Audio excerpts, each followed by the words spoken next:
Welcome to our countdown of the top 10 most popular political leaders in the world.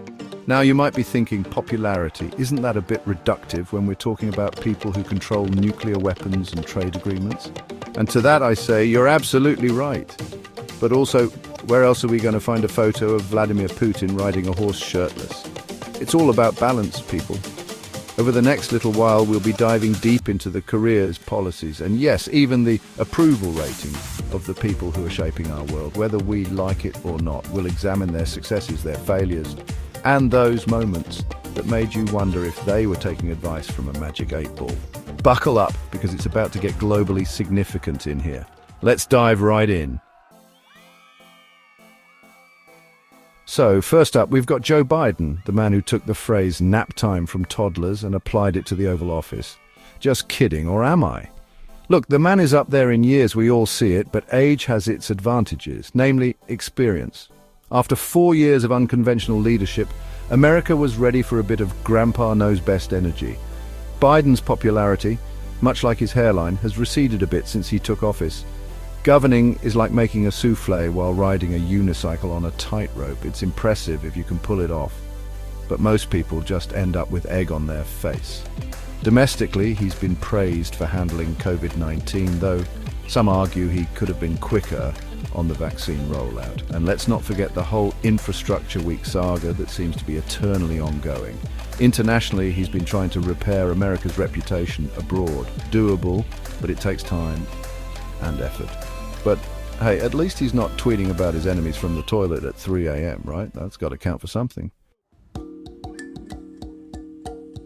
Next up, we travel to the world's largest democracy, India, where Prime Minister Narendra Modi continues to hold sway.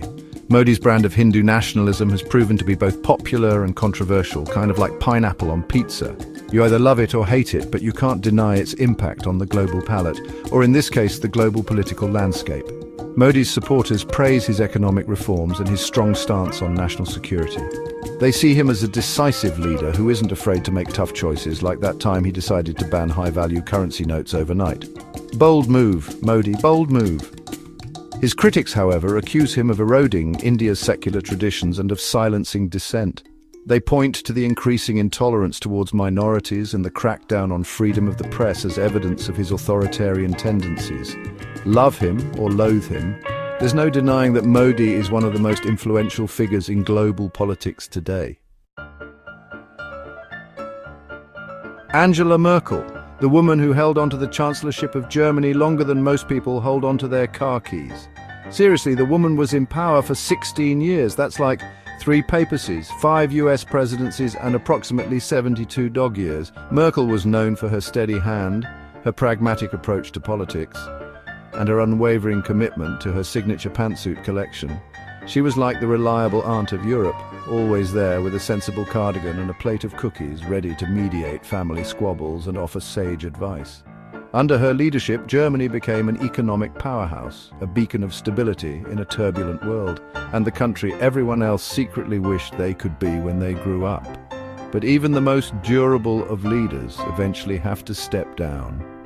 And in 2021, Merkel finally decided to hang up her hat, leaving behind a legacy that will be debated for decades to come. Chapter 4.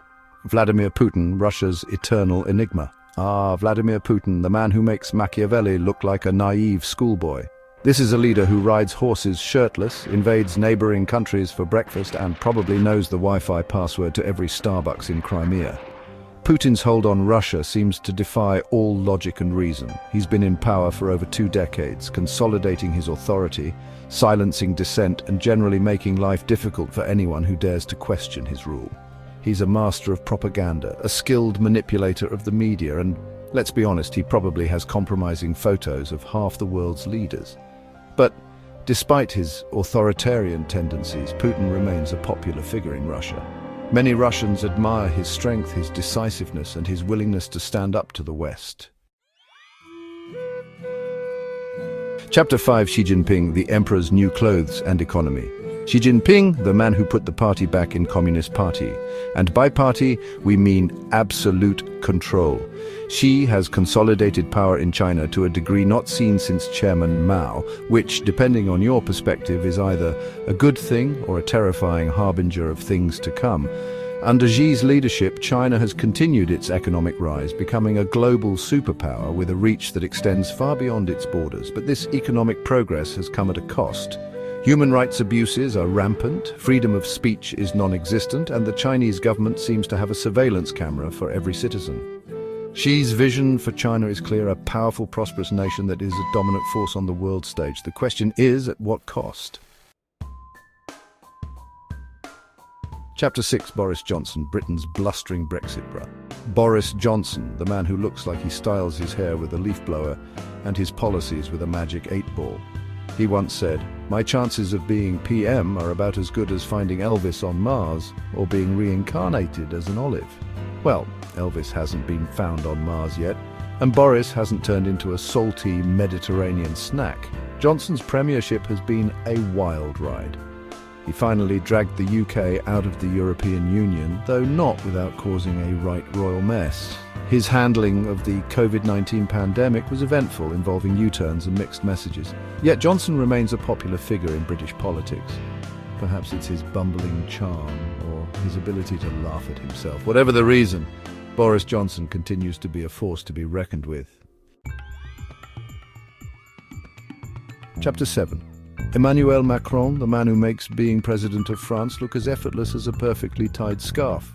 He's young, he's charismatic, and he married his high school teacher, which, depending on your perspective, is either incredibly romantic or slightly creepy. Macron came to power promising to reform France's stagnant economy and restore its standing on the world stage. And while he's had some successes, his presidency has also been marked by protests, strikes, and a general sense that maybe, just maybe, the French aren't quite ready to be told what to do by a man who looks like he could be in a boy band. In Chapter 8, Justin Trudeau, Canada's poster boy for progressivism. Justin Trudeau, the man who proves that you can be a world leader and still have fantastic hair. Seriously, it's like a Canadian national treasure, up there with maple syrup and universal healthcare. Trudeau has been praised for his progressive policies, his commitment to diversity and inclusion, and his ability to apologize for things that happened before he was even born. He's like the woke uncle you actually want to hang out with at Thanksgiving. But Trudeau's tenure hasn't been without its challenges. He's faced criticism for his handling of Indigenous issues, his environmental record, and that time he wore brownface to a party, which, let's be honest, is never a good look. Chapter 9, Jacinda Ardern, New Zealand's empathetic leader. Jacinda Ardern, the woman who proved that empathy is not a weakness but a superpower.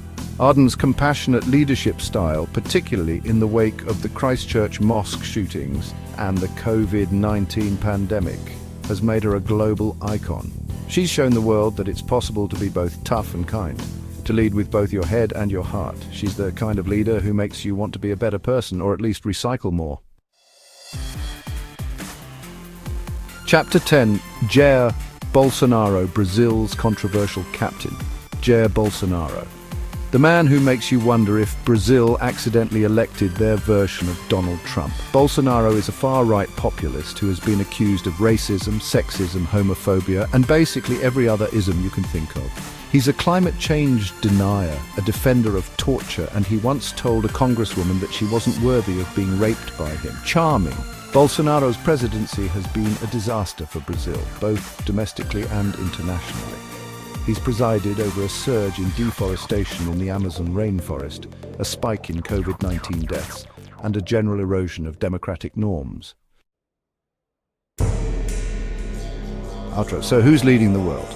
Well, there you have it, our whirlwind tour of the global political landscape. We've seen leaders rise and fall, scandals erupt and subside, and policies implemented with varying degrees of success. The world is a complex and ever-changing place, and the people who lead us are just as flawed and unpredictable as the rest of us. Thanks for watching. Don't forget to like, share and subscribe for more insightful content.